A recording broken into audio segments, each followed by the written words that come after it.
Jai Maharaj, Dhanyavad. Dhanyavad Ishanuga, how are both of you? Good Maharaj. Bhagavan, Krishna Mohini, Gaurachandran Falguni, Dhanyavad.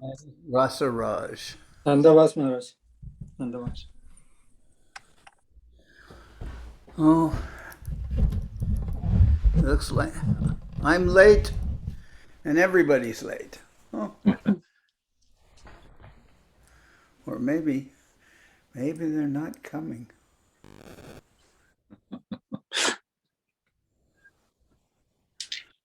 Yeah.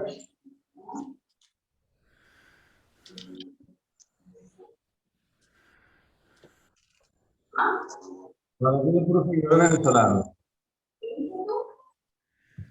भारतीय पुरुष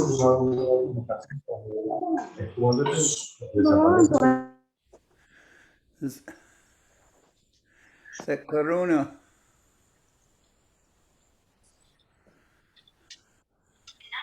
Dhanyavad Maharaj. Dhanyavad. How are you? Ooh. I'm good. Well, Amma wants to see it. Dhanyavad. Dhanyavad. Amal Krishna. He's coming close to the camera. He's big now. How old is he? He's about 1.5 years old. Oh, Yeah, he's big now. nice. Running around now. That's good for you, huh? Yeah, it keeps me more busy. Yeah. Good. Yeah, it's been quite difficult to keep coming on at this time because, like, I have to give a lot of my attention to Amma. It's everywhere, and then it's a lot of noise going on with the other kids, and it's quite crazy to actually sit down and listen. But I do try, and there's not a good excuse. All right, don't worry. It's going to get worse. Yeah. When they say when he hits 2, then it'll be even more trouble. Yeah, then it's naughty twos. Get more naughty. Mm. Yeah.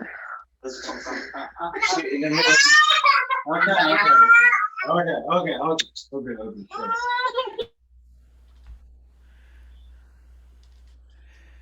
How's the whole family? How is Nitai? Yeah, he's good. He just got back from work. He's here if you want to say hello. Say hello. Dhanyavad Maharaj. Dhanyavad Nitai, how are you? I'm fine, Maharaj. How are you doing?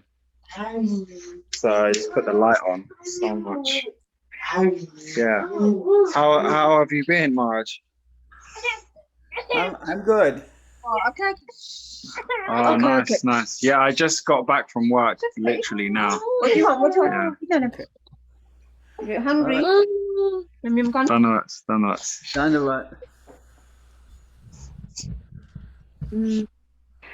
Yeah.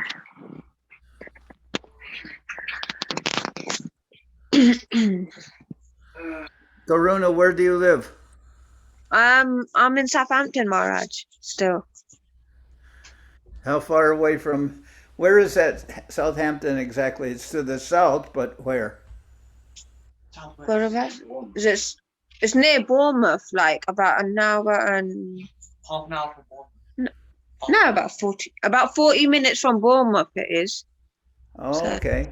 Of a journey, That's yeah. good. But an hour from the temple. Okay. Yeah. How far from the temple? 1 hour. Oh, okay. It's Yeah. close. Not so bad. Yeah. No. Because even from the East London Temple to the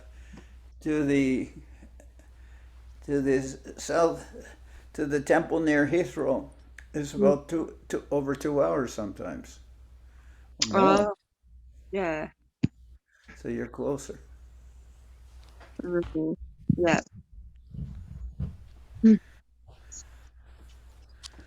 Okay. This is a very nice picture of Mahaprabhu in London, huh? Lavanya. Is that the deity today?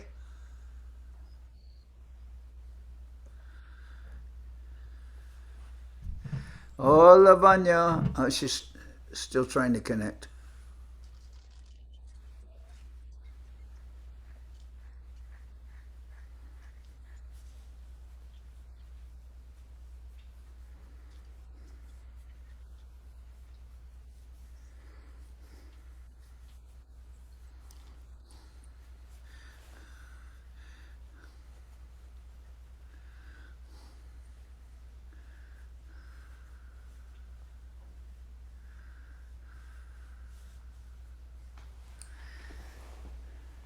Nitai. Oh, Nitai. Oh, Don't know what's Maharaj. Yes? What about what's the name of what's the we won't go into details. What's the name of the son who was recently initiated? Karuna Sindhu. Huh? Karuna Sindhu. Karuna Sindhu. Yeah. Tell him my old name. Yeah. But his name was Kishan before. Oh. Yeah.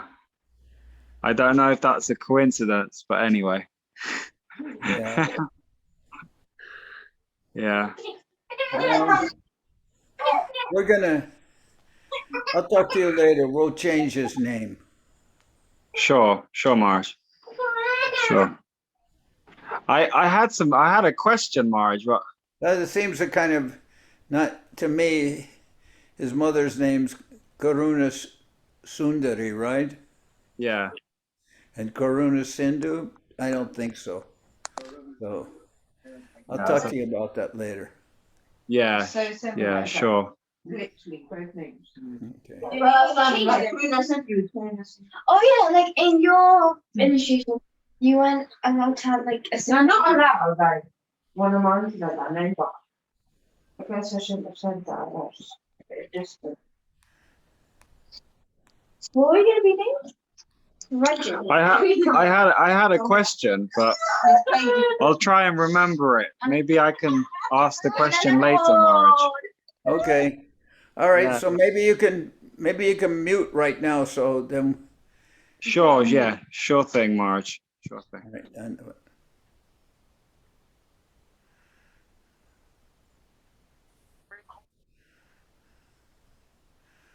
so,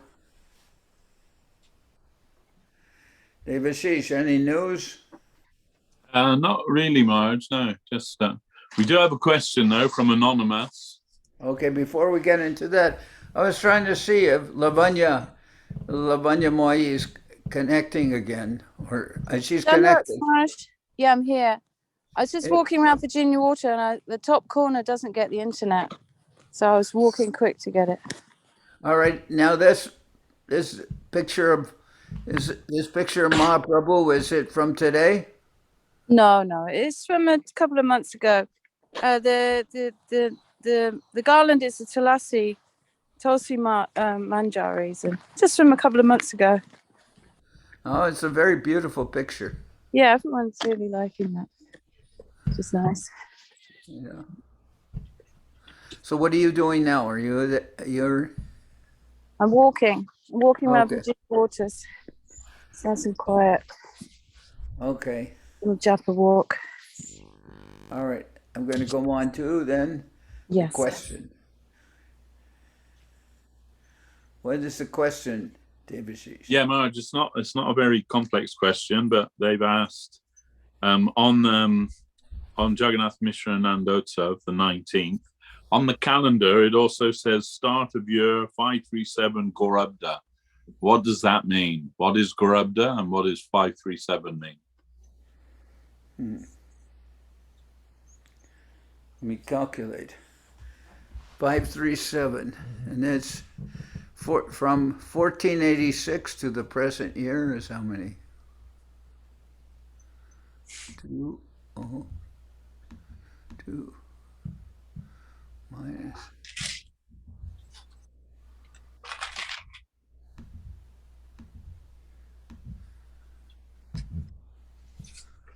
Okay. Well, all right. The start, what is it, 537 Gorabda? Yeah. Okay, so Mahaprabhu appeared in 1486. And if you take 2022 minus 1486, comes out 536. So that's what Garubda means, years since the advent of Mahaprabhu. So it's 536, and we're starting this year now with the appearance of Mahaprabhu, starting a new year, then it's 537. And that's Garubda. Years since the appearance of Mahaprabhu, going according to the calendar of the Gaudiya Vaishnavas. So the months, all the different months were, as far as I know, named by Srila Bhaktisiddhanta Saraswati Thakur. And the calendar of Garubda is like, we're also using that. Of course, we have to go, we're not just using the Vaishnav calendar because we live in countries that go according to the normal calendar. But that's what Garubda means. And the whole calendar is actually, when the calendar is set up right, it's very nice. You have all the Vaishnav months, and you can see in each month it starts with the Purnima, then comes the Amavasya, and then the next Purnima is the beginning of the next month. So these months are different, of course, than the regular months in our calendar, January, February, March. And we see that, I believe the word month, if you say month, I believe that's related to the moon anyway, the formation of the word. I would think so. Do you think that's correct? Yeah, sounds right. Okay. So month, we see that the months, according to the cycle of the moon, there's always going to be some days extra in the calendar according to the moon phases. There'll be some days extra, just as there, with the traditional calendar, you have leap year, which corrects the calendar once every 4 years. An extra day appears in February. And that's to adjust it with the cycles of the sun. I guess that's how it's working. And the moon calendar is adjusted also by the addition of, the Purushottama month. Because sometimes it will actually happen that there may be 13 months in a year, according to the way the calendar is formulated. So then that happens. Now, incidentally, I have a question here regarding the calendar. So many persons are waiting for the Ekadasi days. Is that correct? Yeah, they've just been published today, I believe. Really? Yeah. On which site? On our Mott, scsmott.com. The link is there. Oh, it is. Yeah. And do we know who calculated that calendar? Janardan Maharaj. Oh, well, that's very nice. I'm just going to look there for 1 minute. Let's see, it's Mott.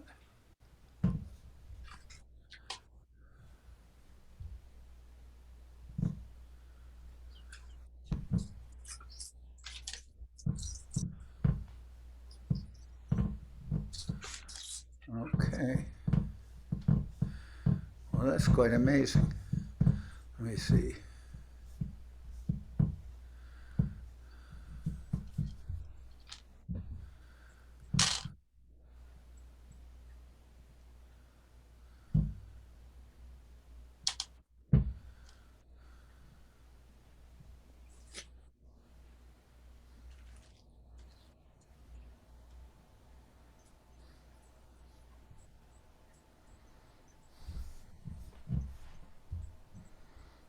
Okay, well, I'll keep that in mind. That's good to see. I didn't Yeah. know it. I didn't know it just came, so. Now, I was going to say, if somebody was interested in learning how to calculate the Vaishnav calendars, it may be possible to arrange that now, but it will take some determination to be able to do that. I don't know if any of the devotees are interested in learning the actual calculation according to the Hari Bhakti Vilas. I was not knowing that this calendar, the Ekadasi days were coming. And if I guess, then it's good to know that Dundee Maharaj has arranged that, because that means he'll be capable of arranging also in future years, hopefully.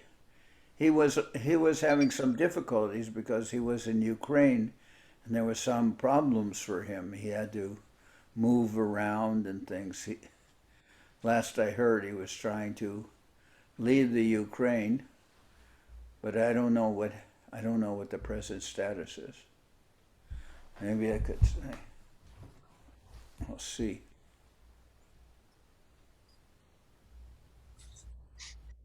Here.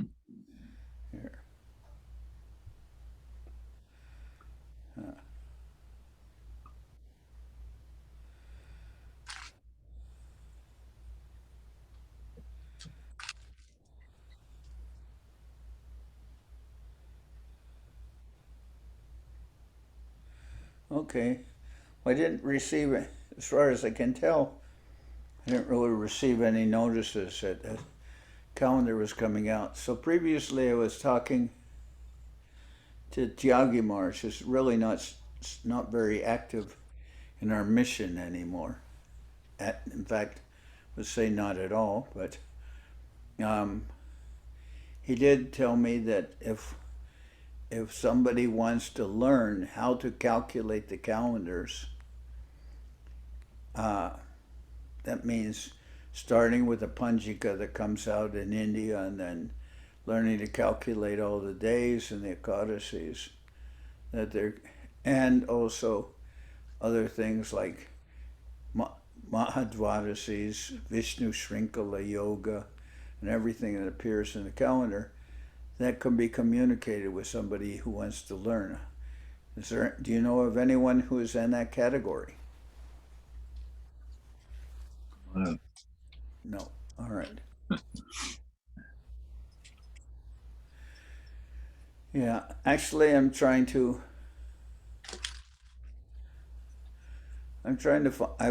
find someone, but I didn't know that Dundee Maharaj had published these dates, so it's very good. So did I answer Gaurab?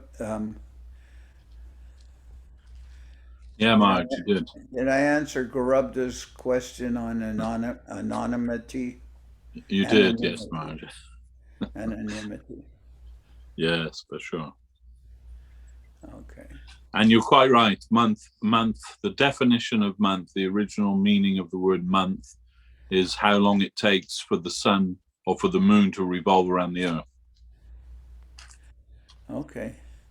But you can see, I believe on the average it's going to be, say on an average, say we had 30 days, and I think that's about as maximum as what you would get 30 days in a month. That would be 360. Then you have 5 days extra in the year, and that's going to accumulate. But actually, I don't even think the average month, according to towards our calendar, is, I don't even think it lasts 30 days all the time. Therefore, quite often we have a whole extra month thrown into the calendar, the Purushottama month. That's what it's called, I believe, right? Yes, sir. So, extra month. Then we see when you put in a whole extra month, then all of a sudden you have things like, I don't know which, last year This last Gaur Purnima was on March 18th, right? And what was it the year before? Do you remember? I believe it was later. Can't remember. Okay. But now, let's see. I think Gaur Purnima is going to be like 12 or 13 days earlier than last year or something. What is it?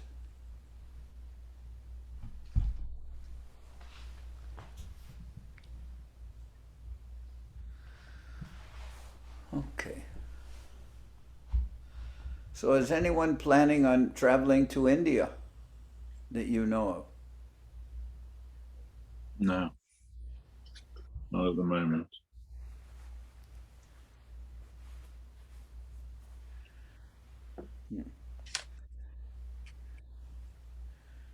Okay. Gaurachandra Falguni, ¿tienen preguntas?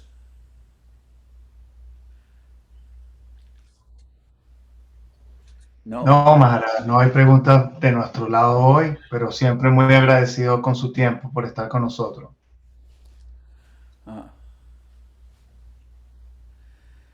Devashis, what happened to everybody? Are they still on daylight savings time? Maybe, yeah. Or not? Still not on daylight savings time? Maybe.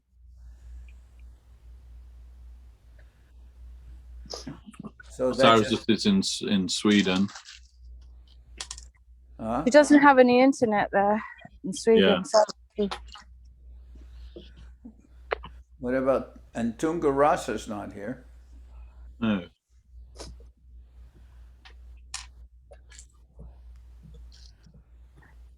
Maharaj? Yeah. I have a, well, it's not a question, it's some ask for your assistance. My brother, he has 3 daughters. He's older than me, like 10 years. And the oldest one, she's a school teacher. She's got 2 little children. And she got cancer. And it's not looking so good. And I just wondered if you could just give me some thing that I could, to give her a perspective that might give her some relief. It's a difficult one, but I can't really think of much. And when I get near her, then I get, very covered with, attachments and emotion and stuff. So I just wondered if you could give some perspective on that might. How old is she? Well, she's 40. She married late, but she's got a 6-month-old baby, 3-year-old child, lovely family, very sweet. And they're very, kind, good people, And so she got this cancer now. It's spreading and stuff, so it's not looking good. She's still fighting with the chemo and everything, but I don't know. I don't know. It's not looking very good. Is it like stage 4 cancer? Well, it was bowel cancer. Now it's spread all around in the bones. No. That doesn't sound so good. So I just, I want to spend time with her, and I want to give her some nourishment, some relief somehow, but it's a bit tricky. She has little faith in God, she believes in God, but simple like most people. Wondered if you could. What is spread in the bone, is that like leukemia? I don't think so. I don't quite know. She's yeah, I don't know. Actually, they haven't mentioned leukemia. They just said it's spread. Okay. She's quite in distress, but she's fighting on, with all the. She's got to have heavy chemo now. It's going to really trash her body and stuff. Yeah. Say something to her, Well.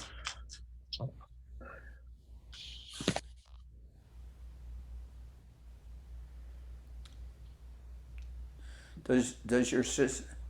This is your. My niece. Eldest sister, right? No, my niece, my brother's daughter. Oh, your brother's daughter. the oldest daughter. None? Their connection with Krishna consciousness is you, right? Yeah. I think they they went to church when they were young, but now they don't go. My brother is practicing, and he in the Canterbury Cathedral, he practices Christianity and like that, but they don't talk about it. It's just, how it is with people. They don't really talk about God and stuff. Mm-hmm. But yeah, they don't practice anything. And how far away from you are they? A couple of hours away. I don't see them very often. We chat and stuff, but I'm gonna go and spend some time with her once a week and just help her with the babies and stuff. And I just want a nice. Yeah, I had that situation with my brother. Mm-hmm. My brother's 2 years younger than me. He doesn't have cancer. He just had a stroke. But when he had a stroke, he's my younger brother. So when he had a stroke, I was I was concerned. And he lived about 7-8 hours from me. So I drove up there and I visited him. But for me, the best thing you could do is just like you're planning on doing, and by spending some time with them, go to see them. Then while you're with them, you can talk about your perspective of Krishna consciousness, because now you have so many years of practicing devotional service that has become your life. So just your presence there, and as you're saying, sometimes it's difficult for us to preach. I mean, on a very familiar level, like when I'm traveling, sometimes I'll just talk to somebody, and not necessarily talking immediately in the sense of preaching, but I'm just talking with them because I see them, and then somehow or other maybe make eye contact or something, and then I'll start, like I met one man on a plane or something, and just as a way of communicating, it started out with talking about sports or something like that. So I believe the best way in this case is that your presence and you're communicating with your brother, and by being there with also your niece. I mean, then first of all, you'll establish a communication with you of not just being a monk or a practitioner of Krishna consciousness, but I don't know, that for me, if I were trying to communicate with somebody, I would want to maybe communicate with them something about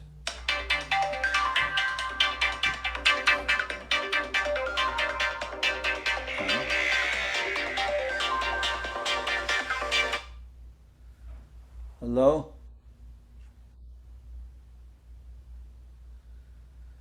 Hello, Prito. Oh.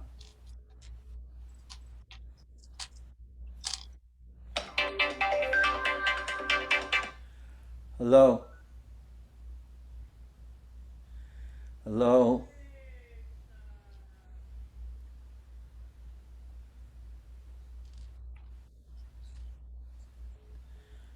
I better turn the... Hello?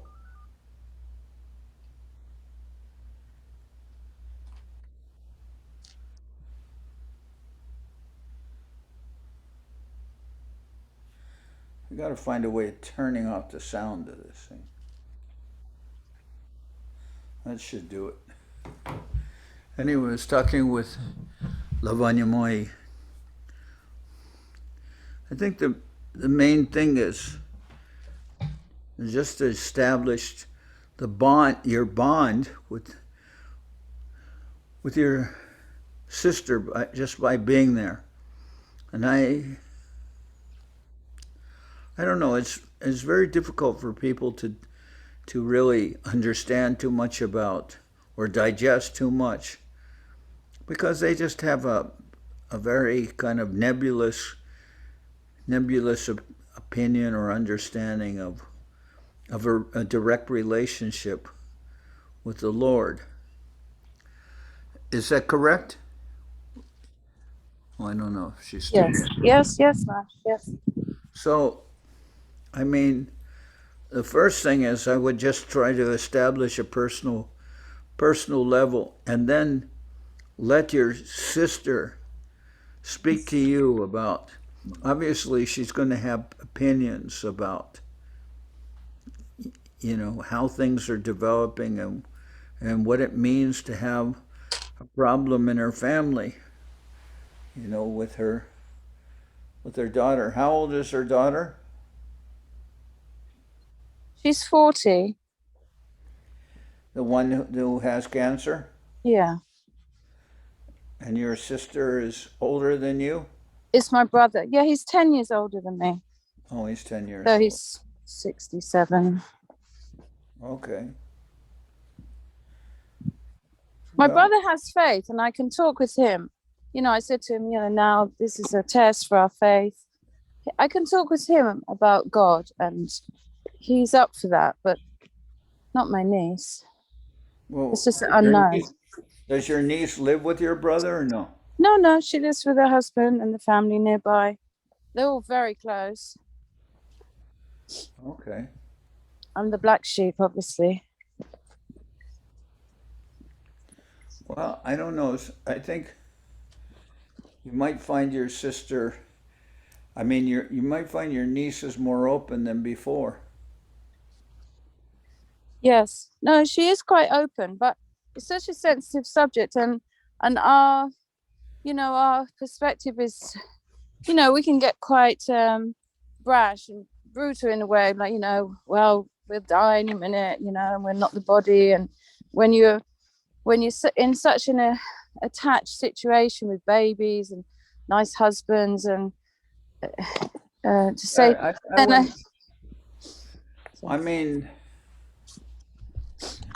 I don't know, that kind of preaching is usually, we always see it usually initiated to the family after someone passes away. I don't know how useful it is or how communicable it is with persons who are alive and are dying and don't have any answers. I don't think you can just get to the second canto, the second chapter of the Bhagavad Gita, and that they're going to sit down for a reading. I don't think that's going to happen. No. So how do you communicate? I think to communicate, you have to, I would explain it that the fact is that persons never die. That it is difficult for us to consider death as a final situation when we consider that the spirit soul is eternal and is always continuing. But you don't have to state it so bluntly, but it's going to come down to that. And it's going to come down to, like, I don't know, all these things, they can happen and they can develop very naturally. You don't have to plot out a plan. It'll just come in the form of communication. But I remember even before I met the devotees, and I wasn't a practitioner, I didn't have so much understanding about who is God and what is happening and what is my relationship with him. But I went to see my grandfather, and my grandfather was dying of cancer But in those days, for some reason, they didn't tell him he was dying, even though he was in final stages, and they still didn't tell him that his death was imminent. So when I went to see him, he complained about his wife, that she was in the other room talking to her friends, and she didn't have much of a relationship with him, recognizing, his position as a person. And I just told, I was just a young pup. I just told him, grandfather, because they hadn't told him he was dying. I said, grandfather, what difference does it make what your wife is doing in the other room? You should be thinking about your relationship with God. I don't know why the words came out of my mouth. I wasn't, really, but that's what I told him.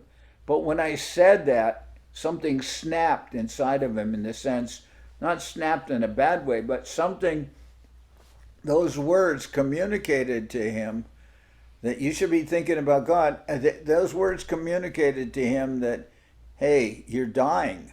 You're dying. Maybe they haven't told you, but, wait, more or less, that's the situation, Grandpa. You're dying. You should be thinking about your relationship with the Lord. So somehow or other, even though as I'm just a pup, these kind of thoughts and these kind of understandings can come, and they're not very removed. It's not very removed from the understanding of anyone. Anyone who's coming close to death, I feel in a certain way, if it's done not like just quoting verses, etc., unless they're asked for, but just talking to that person about their understanding of something, of their understanding of the eternality of the soul, because that's really important. In the Bhagavad Gita, it says that even a little advancement on this path can save one from the greatest fear. Now, you could talk about what is the greatest fear, but when I always think about those words, I always think the greatest fear, which I've also seen from experience, the greatest fear is for a person who comes into a contradiction, that they're an eternal soul, and yet at the same time, they're faced with the consequences of death. I think that can produce, without knowing that you're an eternal soul with a relationship with the Lord, it can lead to a certain amount of fear within one. Now, sometimes people can dissipate that fear by, traditional beliefs and the belief that, providing good for others and their family. But I believe there's still a limit. Now, I don't know if what I'm speaking is correct, because, as I get older, also my own thoughts, people will say, oh, you're healthy, you're healthy, you can live, you'll live for a long time more. And sometimes I think, who are you kidding? Who are you talking to? You may believe that, but do you think I really believe that? I don't believe that. I know that there's a terminal date on everything. Perhaps that's why those people call you up on the phone and they tell you your car warranty is terminated. They're trying to trick you out of giving them information so they can rob you, but they'll say your extended warranty is terminated or something to that effect. I don't think but not many people really believe that unless they're really gullible. But certainly our extended warranty on ourselves, that is expired That is expired. There's no more warranty. There's no more. There's no more guarantee of continued life. So I don't know. Lavanya, you can still hear me? Yes, Maharaj. I just turning the speaker off because I'm making noise walking. Yeah, I'm Okay. listening. It's lovely. So I mean, I think this is what you've got to be able to communicate. I mean, Yeah. all Yes. right, your cousin, she's only 40 years old, but you're, I believe, Govinda Maharaj always told me never asked a woman her age. 57, Maharaj. All right, but I didn't necessarily Didn't want ask. to answer. No. But I mean, certainly you can communicate with your cousin who's younger than you, obviously, but your situation is not so immediate or confrontational as hers because you're healthy. But I mean, all of us, from the moment we're born, we're all faced with the same situation as what your cousin is. Just that some persons, their time is a lot shorter. And I mean, there are people obviously who die all the time, you know, with much less years than 40. Yeah. But somehow or other, I believe these questions have to be answered. They have to be answered by a person themselves. I mean, you can't, unless you're just callous to the whole thing, you can't just like ignore this question. Mm. It is the most important question on a certain level in terms of, you know, in terms of putting this body into a carport, so to speak. What is it they do? What does they do with those? And in America, you can, when you go to license your car, when you go to license your car, you can license your car as non-operational. You don't need insurance or anything because it's non-operational. It's just parked, right? Yeah. Do they have that in the UK? Yeah, but I've forgotten what it's called. It's Called got another SORN. name. Huh? Thorn. SORN. SORN. Statutory Statutory. off-road notice. But it has to be off the road. You can't keep it on the public road, even if it's non-operational. Okay. Not as All right. brutal sounding as your one. So, all right. I mean, I think that if we understand that we're spirit souls, then we can understand the body in those kind of terms. Keeping off the road, non-operational.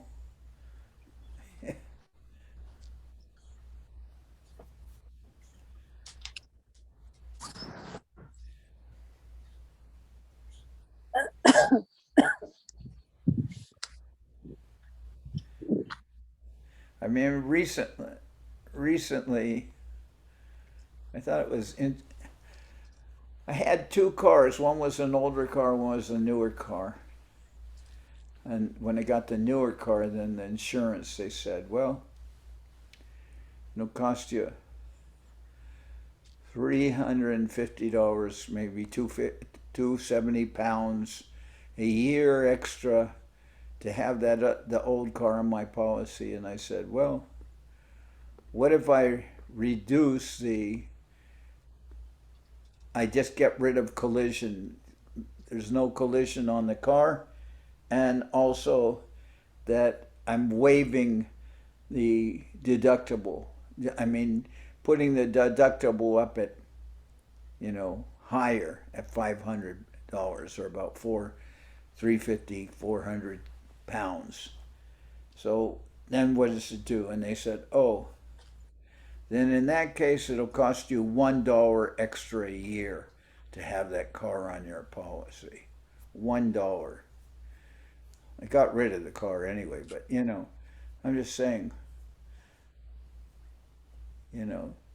this is what it means when people, when they're non-operational, like my mother told me one time, uh, she couldn't tell she couldn't tell her immediate friends when she turned 80 years old because her friends thought 80, when you get to be 80, you're actually should be off the road, non-functional. Because they're associating 80 years old with imminent death, right? Or with the consequences of imminent death, which would be senility, breaking down of the functionality of the body, which they think would force one to withdraw completely from social interaction. Now, obviously, within the context of Krishna consciousness, of what we're understanding, those terms they're not really functional. They're not really pertinent to us. Why? Because our whole philosophy is based on the conception that we're eternal soul and we're continuing to engage in devotional service not only this lifetime, but for eternity, and that our relationship with Gurudev continues eternally. And somebody can say, well, you've seen different gurus pass away, so what does that mean? It doesn't mean anything in one terms. It just means beyond the pale of my vision. That's all it means. It doesn't mean that I don't have a relationship. It doesn't mean that it's not actively involved with trying to do what Gurudev wants. It just means beyond my localized perspective. So I think all these things can be communicated with someone, especially someone who's running into, the confrontation with imminent death. Now, I honestly don't think it will be so hard for you to talk about these things, because you don't have to do preaching, so to speak, conceptualized, just quoting verses from the Bhagavad Gita. That's already known to you. All those verses from the Bhagavad Gita, you can refresh it, but they're within your consciousness. They're not just verses in a book. They will come out in your conversation with your niece. And depending on how much your niece wants of the continuation of that conversation, it could, she could say, no, it's too much. I can't handle this. But it's definitely, just definitely your perspective is going to make her think. Because I honestly believe that the situation that she is confronted with is central to everybody.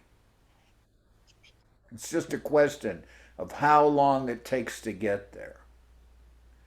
Do you think that's correct? Yeah, yes, Maharaj, of course. It's the most important perspective we have to have, isn't it? Yeah. And I think if you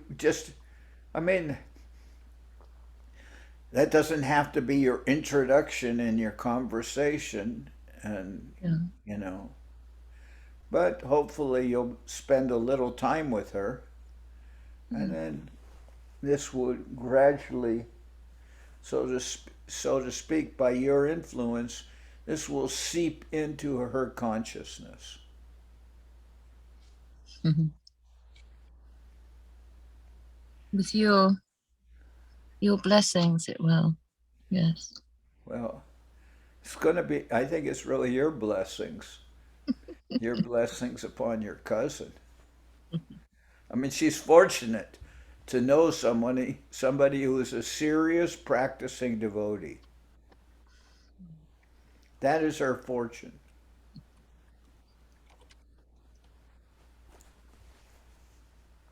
Let's see. Now, admittedly, it's very difficult to communicate with family members. Yeah. Because there is a bond there that sometimes makes it difficult for them to, establish that communication. I mean, they don't want to think of you as the priest visiting the house. Mm-hmm. You go as a friend, then. That's best. You go as a friend. Yeah. That's a better. She's good. She's I very. can understand it would be hard. It was very hard for me to ever bring up these things with my parents. Mm. Although I was much younger then.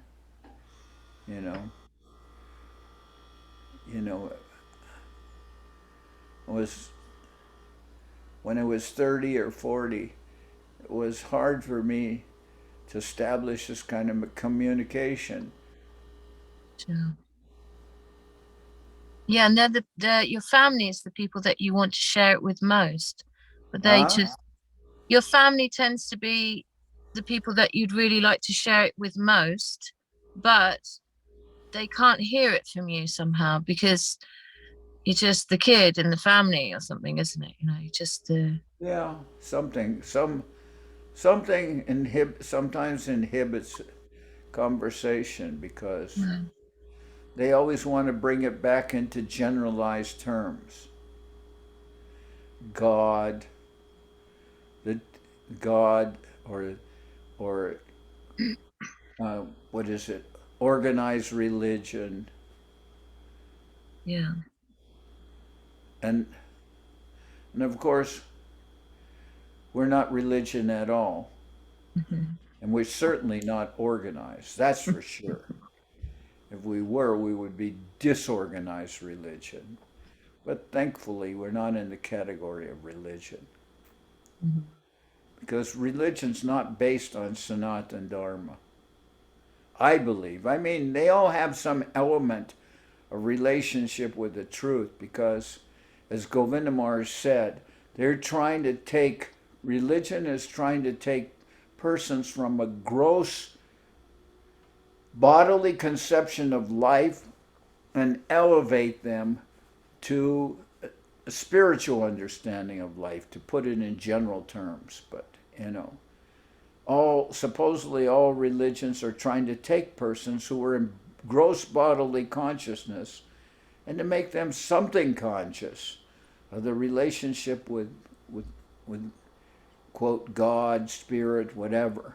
I mean, they're trying to elevate people. They're trying to change the lives of people, but they don't have very much answers. I mean, I once, when I was young, I once asked a rabbi, because that was my faith, I asked him, so what happens after death? What happens to a person after death? I mean, what will be your understanding of the afterlife? And he truthfully answered. He said, I cannot answer that question, more or less saying, I don't know. So that's a big limitation. That's a big limitation of religion. I don't know what the afterlife is. What's going to happen? I'm going to get in my car and put my dog into the car with me and drive to heaven. What's going to happen?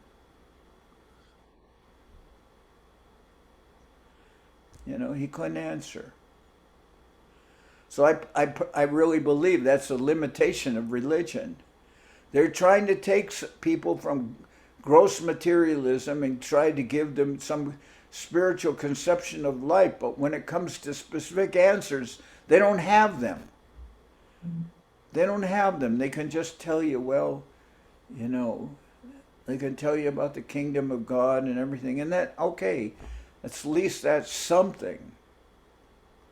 Even if you can't locate that kingdom of God on Google Maps, at least it's something. It was funny once. I was in, I think it was Ecuador or something, and I used Google Maps to get to a certain place. I went down this one road and with somebody else in the car, and all of a sudden I was looking at a complete vertical drop. I mean, a road that was on the maps that had an incline of about, you know, like 45 degrees or something, just something totally ridiculous. Like if I would have kept on driving, I would have, I couldn't see how anybody could possibly drive on that road. It was like driving off the side of a cliff. So, you know, not having any roadmap from religion, organized religions can certainly put somebody in a dangerous situation. They have no belief because they don't know what's going to happen after death. They have no idea who God is because he's not even given a name. They might as well just in the Bible just capitalize him, he and him. Of course, sometimes I think they give you a name for God, but you're not even allowed to vocalize it. You're not allowed to pronounce it. I think I've read somewhere that his name should not be spoken or something like that. Well, gee, this really brings me close to God. I can't even speak his name. And even if I did know it, even if I could speak his name, I don't really know exactly what it is. That's what I believe. Christianity, Judaism, and I think other forms of religion, they ultimately lead a person to the impersonal conception of life, which I think for most people just doesn't make it. That's not going to be enough. The impersonal conception of life, that's not going to be enough to enthuse almost anybody. I don't know, maybe if they're a Buddhist or something, maybe they can get into that. Nirvana or whatever else follows. But I don't think with us, growing up in the West or growing up in Krishna consciousness understanding, I don't think that certainly the impersonalism of the kingdom of God is not really a very good answer. That's just my feeling. Because as the Gita is saying, a little bit of advancement will save one from the greatest fear.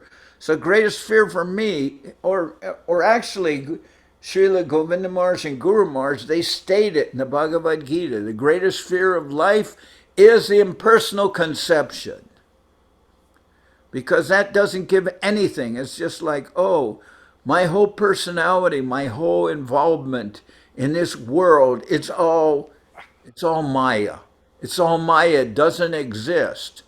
Oh, gee, well, is that giving anybody any happiness or understanding if they're trying to understand that as their relationship with the afterlife or with God?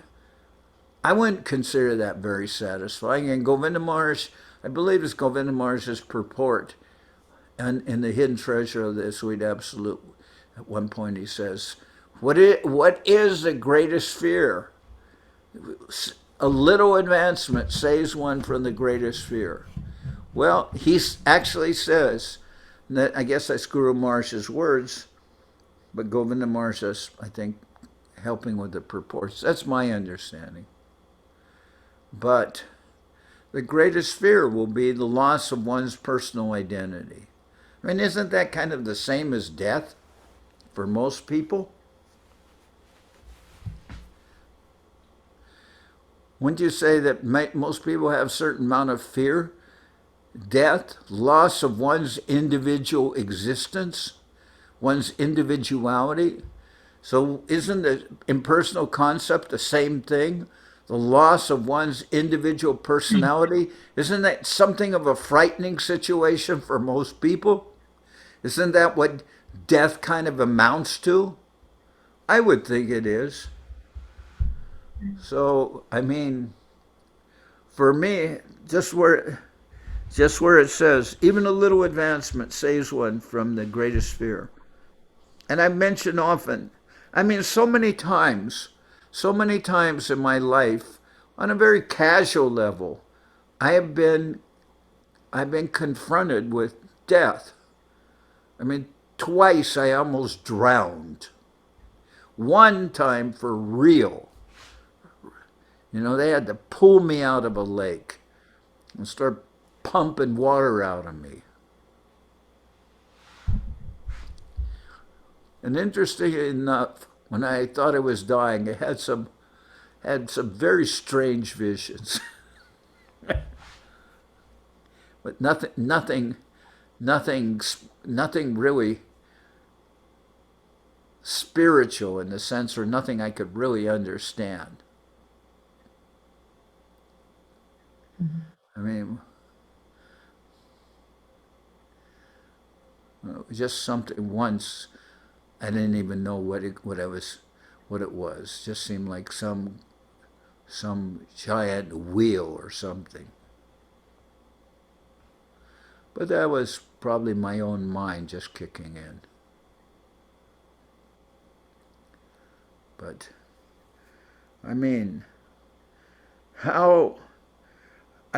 especially now, when I'm supposedly in good health, but my age is advancing, I often think about, I often think beyond where people say, "Oh, you look great," and this and kind of these comments.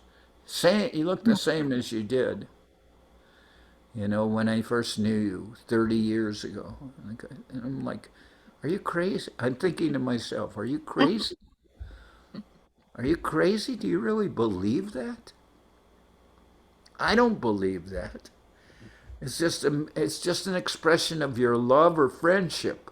So I will take that as love or friendship, but I don't think that of myself, especially when I'm seeing, as I get older, like bodily functions and everything are just breaking down. Like in California, they'll pay you $1,500 to take an old vehicle off the road. Why? Because those vehicles are breaking down. They're not so functional anymore. So we're not thinking of, nobody's thinking that in those terms of taking their vehicle off the road, meaning their body. We don't believe in that kind of action. But we believe that all these things will happen naturally anyway. And that is where our Krishna consciousness and our faith in Gurudev and his instructions will become intensified. They will become more prominent. They have to. Especially, I'm not really that old in one sense, but I've seen practically almost all the immediate associates I have. Many of them have already passed away. And I don't necessarily understand why, because a lot of them didn't even reach the age of 70 years old. And I can't understand why. I thought people's lifespan was increasing, but apparently it's not. And I think I can communicate with people, because if people say, Do you have a fear of death? I would say apparently not. I really don't believe I do, but at the same time, if some violent radical was holding a knife to my throat, have I might express some fear at that time.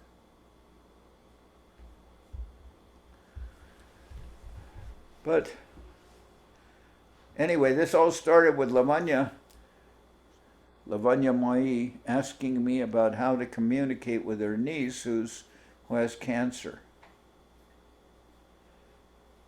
And I've had to communicate with lots of people who have had cancer, who in the course of their having cancer all passed away too. So it's definitely a communication. I mean, probably having cancer is one of the worst forms of dying. I would think so.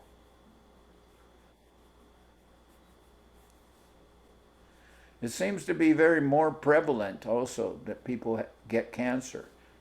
I, I can't answer why. It seems more common. Maybe lots of people in the past had cancer and then they would just die, but you didn't hear or read so much of it. It was more, it seemed like when I was younger, there was more news of people dying of heart attacks and less people, I didn't hear so much about cancer. Although it was always there. I knew somebody, when I was growing up, I knew someone in the neighborhood, a young girl, like 6 or 8 years old. She passed away from leukemia. And I guess leukemia is a form of cancer. It's blood cancer. So I don't know. I mean, cancer seems to be the most common form of people leaving this world seems to be with cancer, at least what I've seen. I mean, there are some people who die of a good old-fashioned heart attack, I guess. You know, a heart attack, which would be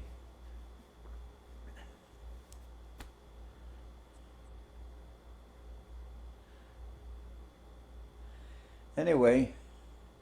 It seems like now this whole COVID, the whole situation with COVID seems to be, at least it's not, I'm sure it's still there, but it seems to have lost its, its market value in terms of being publicized in the press and everything. Yeah. People are not, I mean, they still try to bring it up, and now they're saying about getting a booster shot. So I guess they're saying in order to function, you practically have to have a booster shot every 4 years. I mean, pardon me, every 6 months, 4 years. It used to be, what was it? Used to be 4 years with some shots. I don't remember.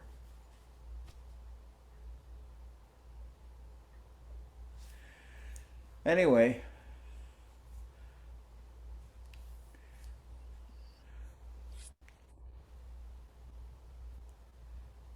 Maharaj. Yeah. I was remembering today that Srila Gurudev said one time, well, I'm sure he said it a lot, you have faith, you tolerate until you start to lose faith. Yeah. Well, how would you understand that? How could we understand that? What? You tolerate what? He said, I think I actually heard him saying it, but I don't remember he elaborated on it so much then, but he was about tolerance. And he said, you tolerate until you start to lose faith. Until you start to lose faith. And that's when your toleration ends, right? Yeah, I think he was saying that. Yeah, he said that. He did say that, yes. All right. So I guess that just means seeing the situation, that you're confronted with a situation and you can tolerate it. But when you lose faith, you can't tolerate it anymore. And maybe that's what happens to people, that they are faced with a situation or difficulty that challenges their faith.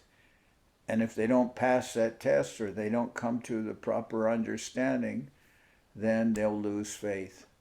And I guess they also won't be able to tolerate the situation so well anymore either. But I guess a lack of tolerance is indicative of the loss of faith, and maybe that happens more than we would think, that people, because I see all the time that people who previously practiced Krishna consciousness don't seem to have so much faith in it in their daily lives. And maybe that occurs to, so many things that maybe challenge their tolerance. For instance, their compatibility in their marriage, or they're faced with so many financial difficulties, or they have lost, I don't know, tolerance in the workplace. I mean, there's so many things that can challenge somebody's tolerance. Because it's difficult to see that, we're meant to see that everything is the Lord's will and every wave is favorable, but you need some perspective on that, isn't it? Otherwise it's... Yeah, I mean, even on an individual level, sometimes that, I don't know, sometimes it's good to keep that in mind, because sometimes we do lose tolerance even for a certain situation, dealing with a certain person who's really stretching our tolerance. That can happen. I mean, I've actually, somehow or other, I think I've gotten better on that level. When I was younger, if there was a situation that was hard for me to tolerate, then I might wind up just, writing that person off or cussing that person out or something like that. But now I find a lot of people before, I would have answered the question of dealing with them by practically just swearing profanely against them. Now I've taken those same people, and somehow or other I've learned more who they are, and I made friends with them. Many of them, of course, not people who are, so to speak, kind of causing disturbance within the mission, because their intentions are a little vile. But I'm just saying, sometimes, if we really have faith in Krishna consciousness, sometimes it so happens that we have to reevaluate our relationship with a person who maybe challenged our tolerance, and reevaluate it to make that person a friend. I've had a little trouble sometimes communicating that with somebody, because even within our mission, we see sometimes people are at loggerheads. I mean, that often, you must know that, Lavanya Moyi, that must often happens with people who are in a position of management. Have you seen that? I mean, yeah, I see it in relationships, whether management or not. I mean, devotees sometimes have difficulty relating with the person of management, because the person in management sometimes has to make decisions which somebody will not be happy with, and then they what? Yeah, sure. Yeah. Sure. So sometimes that will, in the past, that, I mean, I'm I know I'm not a manager here, but I know sometimes the manager faces tremendous difficulties, because he'll make decisions, and I mean, let me get a glass of water. But sometimes I once read a book that was, I thought, informative, and it talked about two different types of management. And we see these kinds of managers. Let me just get a glass of water.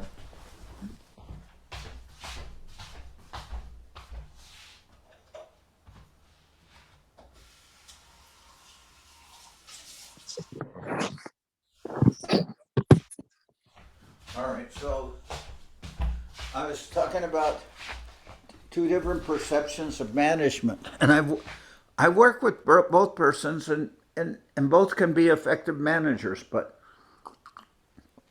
one manager is kind of like I would see like Govinda Maharaj. He assigns responsibility to the individual devotees and lets them act within that, gives them some responsibility and lets them being able to expand their responsibility by involving other persons and taking responsibility, and they'll act in that way. And for me, that's a very, very nice style of management. Somebody who actually gives responsibility and trust and love to others, so that, and that they themselves can work within this responsibility and then communicate. And other persons, their style of management is that practically you have to be their disciple in order to be able to function. They want that complete subservience from persons that, no, we cannot discuss this point. This is my decision, etc. And they want people to function practically as their disciples.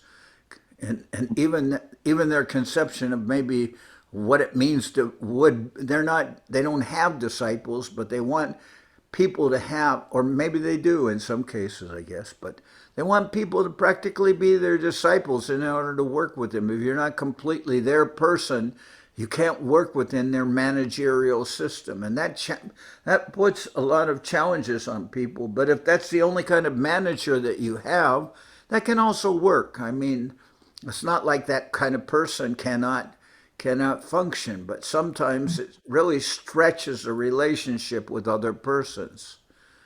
And I've seen that style, the second style, as being more prevalent than giving responsibility to others and let them be able to individually expand their service themselves. Mm. So, you're talking about tolerance. So I'm a secondary functioner on that level because I'm not the manager. But sometimes people get very estranged, I would use the word estranged, from Krishna consciousness by having to deal with a manager who's absolute or acts like he's absolute.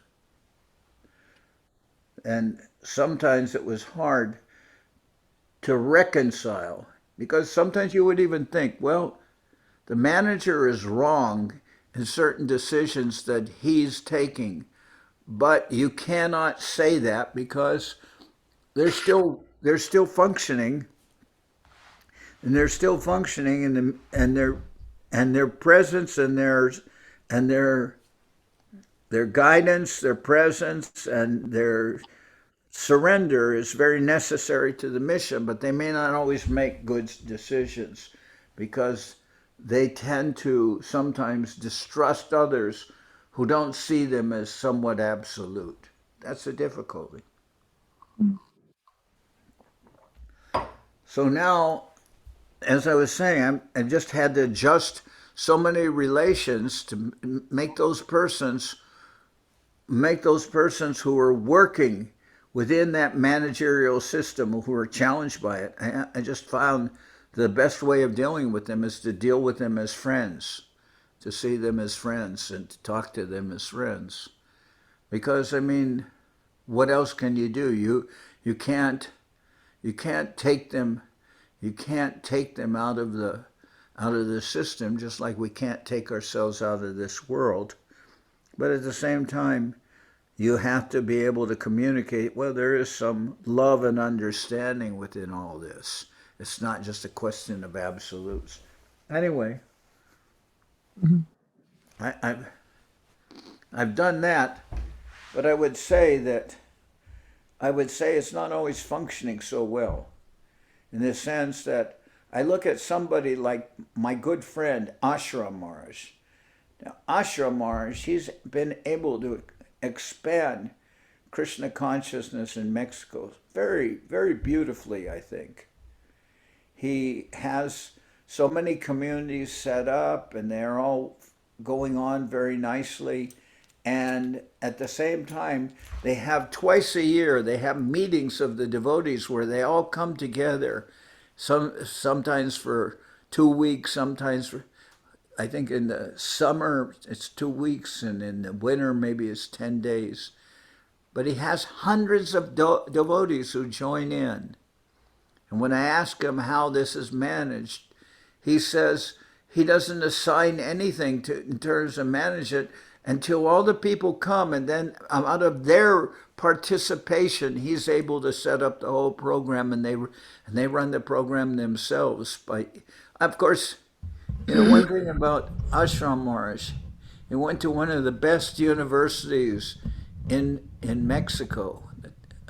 I think it was Tecnológico de Monterrey. He went to, and he studied, it was interesting, he studied corporate management or something like that. So the guy he's a very beautiful devotee. He's a very beautiful devotee. And he's able to manage all the centers there, and they all respond so much out of love, and then they get together for these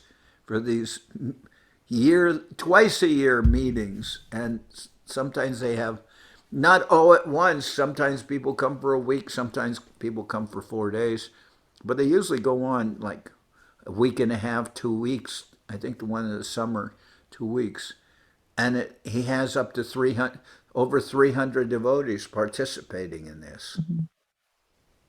Not always all at once, but over the course of the days, he has 300 different devotees participating in this. And if you consider the total population of devotees in Mexico, that's a very high percentage.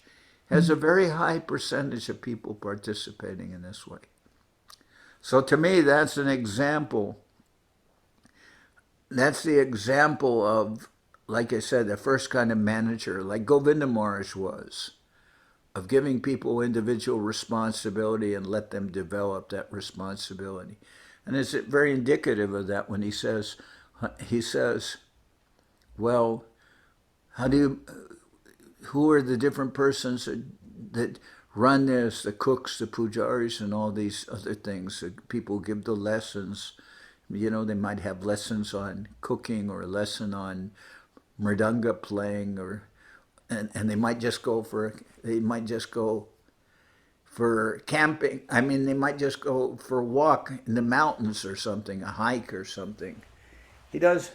He's very active himself, and at the same time, he is able to assign responsibility for this based on who participates, who comes. They take up the individual responsibilities of the cooking and this aspect and that aspect of the management. That's what I would consider very good. But the original question of Lavanya Moyi was far removed from that. She was asking about lack of tolerance coming from, the tolerance test one, and then when one cannot tolerate anymore, it results in loss of faith. And that's what we were talking about. And I say that, to me, the biggest loss of faith that I see with devotees is their inability to relate with you might say, the aspect of Krishna consciousness which includes participation. I mean, sometimes people don't want to commit themselves to participate. Anyway, what do I know? I'm just speaking, So I'll just ask now, Subhasini, how are you doing?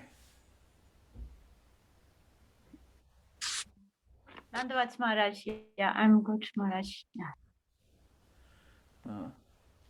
I'm leaving for India this weekend. I'm going on Sunday for 3 weeks.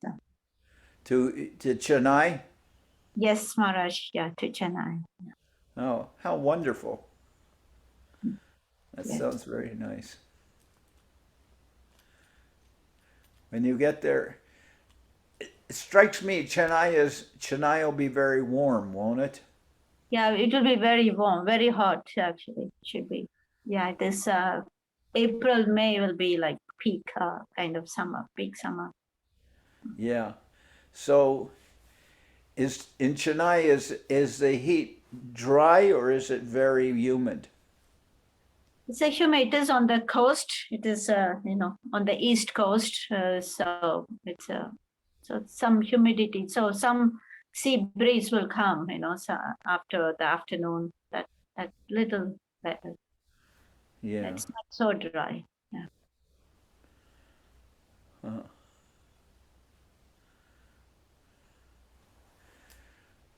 I lived in India for some years, and of course, we all know it's very humid and hot. Also in Bengal, especially in May. Especially in May. Yeah. But it was kind of like to a similar degree. It's maybe less humid, but it's kind of like it was kind of like that everywhere I went in northern India. Especially like it was like that in Bombay too. Yeah. Yeah. Yeah. But I was in Bangalore for some months, and that was and now I understand it's very different, but in those days it was very pleasant, and they used to call Bangalore the air-conditioned city. Yes. Yeah. It used to be very nice, but nowadays it's not as it was before. Yeah. I don't know. Yeah. There are so many buildings and so many things in Bangalore now, but before it used to be very pleasant, even in summer. Yeah. Yeah. And then I went from there, I went to Chennai, but unfortunately, all that was cut short because well, to be honest, they changed the laws in India at that time. And previously, it was very easy to just extend my presence in India. I could extend it by another year just by going in at the registration date, but all that ended, and then you had to leave India, and you could only be in India for 6 months or something like that, unless you had some kind of residency, which didn't have. But before, I could just go year by year, just go into the whatever it was, the registration office, and extend for another year. But that changed, so I didn't get much of a chance to see or be in Chennai. I was just there for a week or two, and then I had to.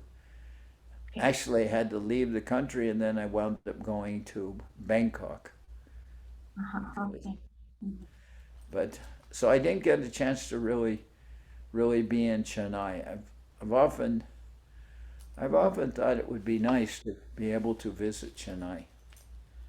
Yes, knowledge. Yeah, Chennai is. It's like I mean, I don't know. It's like a big city again, like any other city. But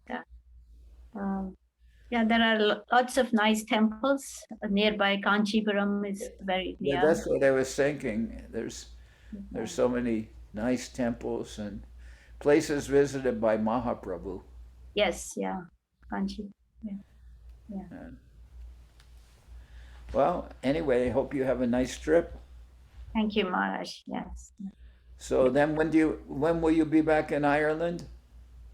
I'm back after 3 weeks. So 24th of April, coming back on 24th. Oh, 24th of April.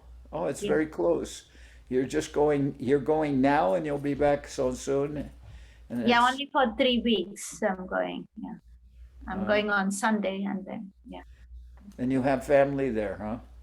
Yes, Maharaj, yeah. Don't have my parents, but my other family members are there. And my husband's niece is getting married, so we're actually going for the wedding. Okay.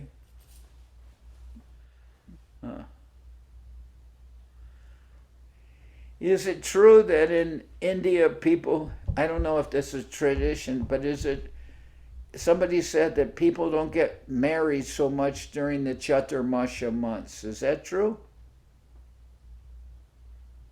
There are certain months which, yeah, they don't marry, but I don't know that this Chaturmasya falls. I think it has more to, maybe has more to do with people's work schedules, because it seems like a lot of people go to India for marriages who are living abroad. They go when a month when they can get off from work, so it's quite common to hear about marriages in November, December, something So like this that. month, definitely in the South India, it's a tradition is like this. The month of Margasisha, like, you know, in it is that month, no marriage, nothing will happen. It's like Which month? Like Marhari, in Tamil it's called Marhari, but it's called Margasisha. In Bhagavad Gita, Krishna says of Masana Margasisha, like, no, so that month, you know, of all the months, that month, no marriage will happen. That is definitely, I know that. But what is that month? March? No, it's called Margasisha in Sanskrit. It's called Tamil Marhari. In I think in the Bhagavad Gita, this verse, I think Masana Margasishoham. That's one of all the months I am that month. All the Vishnu temples, they will have like very, you know, a lot of worship will happen from the early morning, Sankirtan and everything, like from 4:30 in the morning, people go on another Sankirtan and all that. That month, no marriage will happen. So which month does that come? Which function. month is that on the Western calendar? It's December to 15 to January 15. Yeah, but it may change a little bit with the Bengali calendars. They Prabhupada puts it at November to December, but in Tamil it's like more coming a little later. It kind of overlaps, but it's a little later that month. Oh, then I was wrong, because I thought many people were going to India in November, December, and they're getting married there.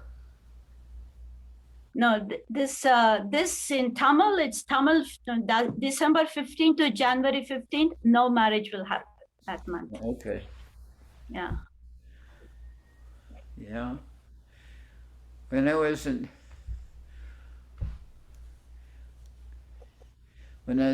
Tirupati, I'd hear the chanting from the temples, and it was like, you know, as the Sanskrit was that kind of style that you would hear over the loudspeakers. That, you know, the tune was always Yada yada idharmasya glanir bhavati bharata abhyattanam adharmasya taratmanam srijamyaham, and then they would go on like that with that, just a whole long, you know, like they would go on for a long time, but it would you be exactly tell like that. Huh?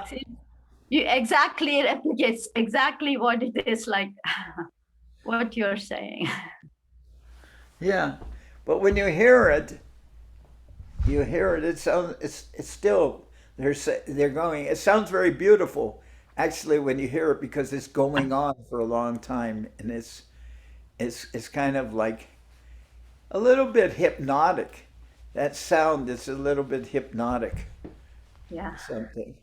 Now, the thing I like most, especially when I was in the Mott, when I would hear the Bengalis singing or reading the Chaitanya Charitamrita, And then it was very beautiful, that sound. They have a different way of reading, even the Sanskrit. They have a different sound.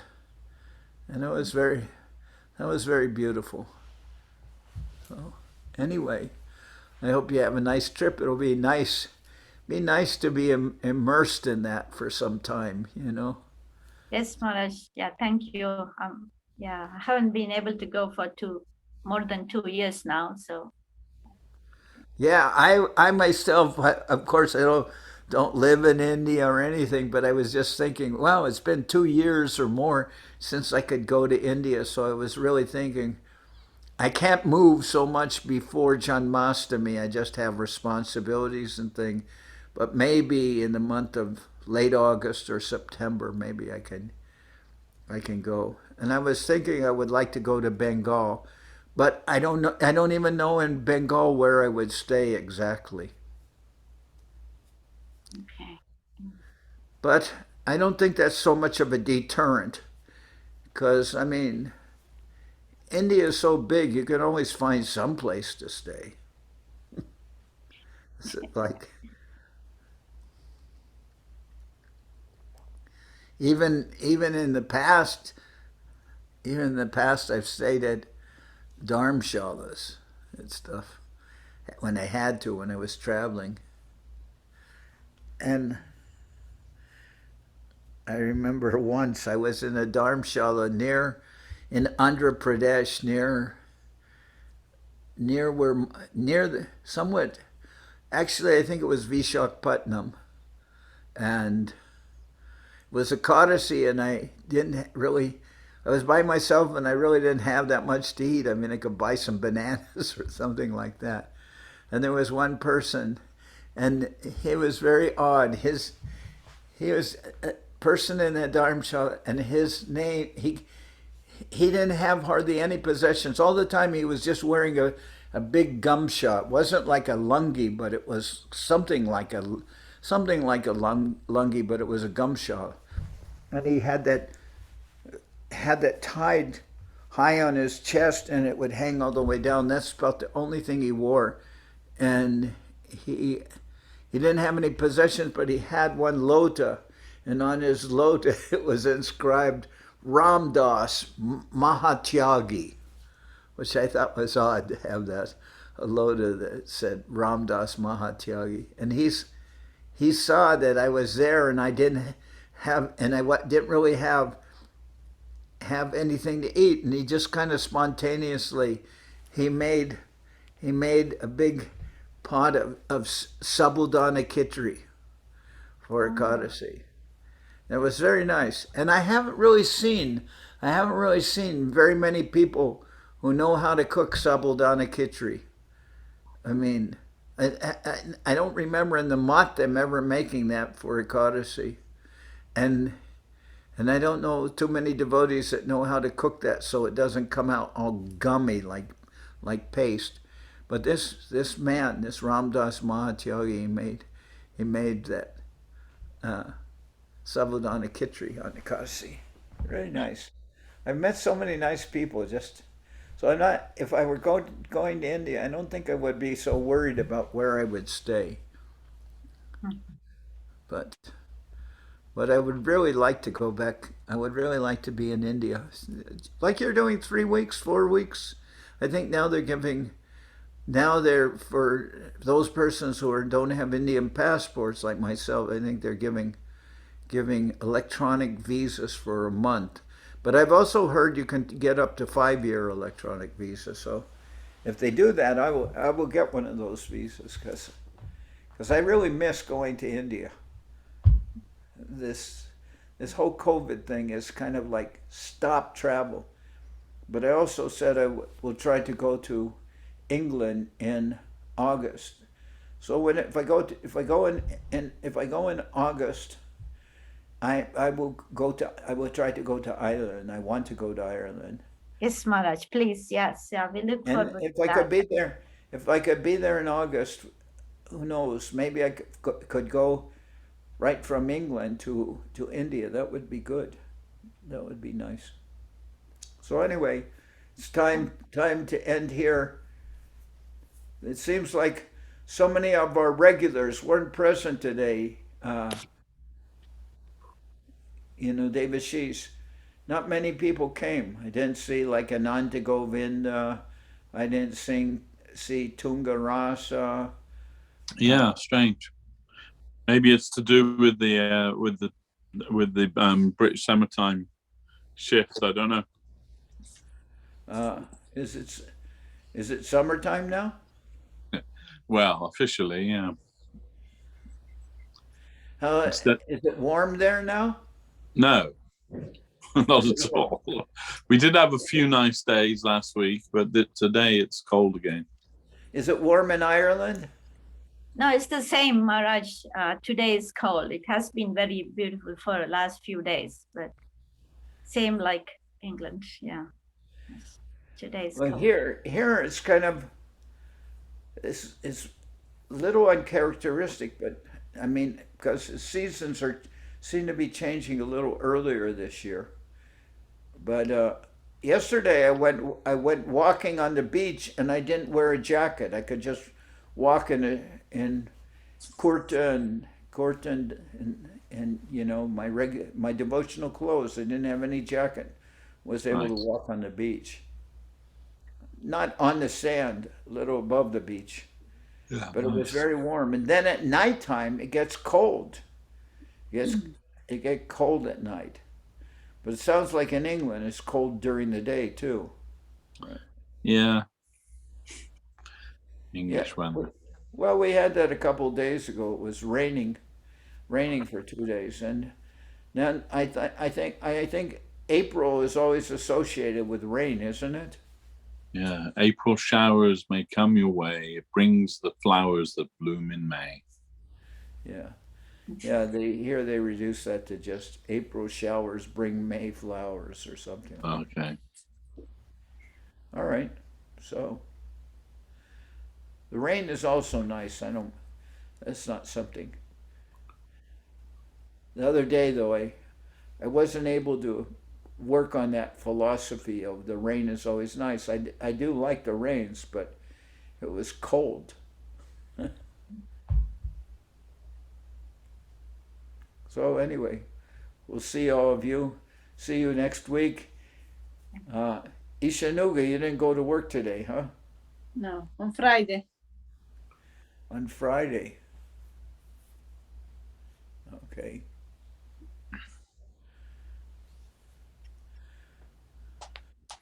So on Friday, the Catholics, on Friday, Catholics don't eat meat, but they somehow or other they consider eating fish as not eating meat. Like, isn't that? Yeah, Friday is fish. But they say no meat on Friday, but they eat fish. Huh? Yeah. Huh. The fish and chip shops are always busy here on Fridays still. Traditional.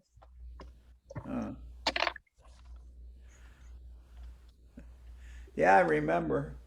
Follow something, yeah. I remember long ago visiting England and eating them, but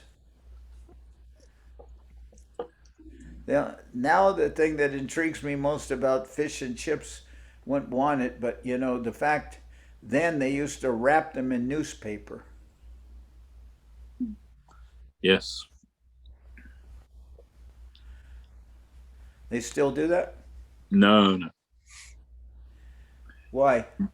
They wrap them in paper, but not newspaper, because I think the ink is probably not very nice. Well, I would have thought so then too, but they did use newspaper. Didn't they? Yeah, as far as they did, yeah. Okay. You see, we weren't born in nice Vaishnava families where. Anyway, we'll talk about that next week. All right, Mark. All right, my Dandavat pranams, Dandavat. Dandavat Maharaj. Falguni, I didn't hear anything from you today. Dandavat pranam, Maharaj. So happy to always see you. Okay, Dandavat. Jai Srila Bhakti Pavan Janardan Maharaj ki jai. Jai. Jai. Jai.